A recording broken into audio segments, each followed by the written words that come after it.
What if one of the greatest scientists in history didn't just discover new elements, but also a whole new philosophy for living? A way to build a life that's packed with meaning, something I think we could all use a little more of today. I mean, really think about it. You're busy, right? Your calendar's full, your to-do list just never seems to end. But when you finally hit the pillow at night, do you ever get that nagging feeling that all this activity isn't really adding up to anything that truly matters? It's such a simple idea, but it's one we forget all the time. We just fill our lives with stuff, hoping that if we do enough things, we'll somehow stumble into a life of quality. But, well, it almost never works that way. What if the answer to all this chaos isn't some new productivity hack, but a lesson from the life of Marie Curie? And no, we're not going to be talking about her scientific discoveries. Instead, we're going to dive into the powerful principles she actually lived by. They're like a timeless guide for finding the purpose that so many of us are searching for. Okay, so the first principle is it's the simplest one, but it's also the hardest. It's all about finding a single, all-consuming goal, a kind of hunger. So when Marie first got to Paris as a student, her life was, well, incredibly difficult. We're talking about a tiny attic room with no heat in the dead of winter. Her diet was basically bread and tea, and she'd sometimes literally pass out from weakness. But here's the thing. None of that mattered to her. Why? Because she had something that fed her more than food ever could. This absolutely unshakable purpose. The pursuit of knowledge was everything. And let that sink in for a second. This wasn't a story about her just gritting her teeth and enduring misery. No, she was so locked in on her goal, so completely captivated by that hunger, that the cold, the poverty, all of it just became background noise. It was totally irrelevant to her real life, the life of her mind. But look, having a purpose, that hunger, that's just the start. How do you actually bring it into the real world? And that leads us right to the second principle. You have to make your dream a reality, and you have to start exactly where you are. This was the motto that Marie shared with her husband, Pierre. It's a beautiful line, isn't it? But it's that second part that really matters. And of that dream, a reality.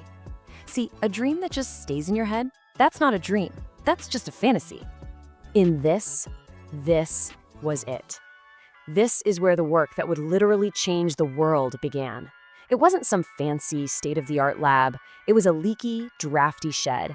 It was miserably damp in the summer and freezing cold in the winter. But you know what? It was what they had. Think about how often we do this. We tell ourselves, oh, I'll start my business when I have more money, or I'll write that book when I have the perfect quiet office. The Curies just didn't wait. They found their shed, whatever it was, and they got to work. They made their dream real through immediate, messy, imperfect action. So after years of this backbreaking work in that shed, they finally do it. They make their huge discovery. And this moment leads to a choice, a really big one. And that choice reveals the third powerful principle, the incredible freedom that comes when you're not interested in personal gain. Just imagine it for a minute. You have sacrificed everything for this. You finally succeed, and you find something that could make you wildly rich. You could have a nice house, security for your family, a proper laboratory, anything you want. What do you do? So they had two very clear paths in front of them. On one hand, the path of profit. They could patent their method for isolating radium and become millionaires. Or there was the path of purpose. They could share their discovery freely with the entire world, making sure it could be used for science and medicine. They chose purpose. Marie had this belief that for real dreamers, the mission itself is so captivating that things like money just become a distraction. By giving radium away, they weren't just being nice. They were fiercely protecting their purpose. They chose intellectual freedom over a lifetime of financial security. And that brings us to the final piece of the puzzle. It's all about amplification. You see, a great purpose can be chased alone, sure, but it becomes so much more powerful when it's shared. Just listen to these words Pierre wrote to Marie when he was trying to convince her to stay in France. He doesn't just talk about love, he talks about their shared dreams. He imagined their life together as this incredible fusion of their missions. Their bond, it was forged right there in that shed as they faced every failure and every triumph side by side. When you share a dream like that with someone, you create this combined resilience. It's just so much stronger than what you could ever have on your own. Every challenge is a little easier, and every win is so much sweeter.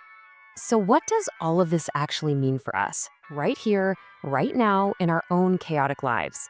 Let's try to pull all of these ideas together. The Curie philosophy really gives us a kind of four-step roadmap. First, you have to find that one thing you care about so much that hardship doesn't even register. Second, you have to stop waiting around for the perfect moment and just start building that dream with whatever you've got, in whatever shed you happen to find yourself in.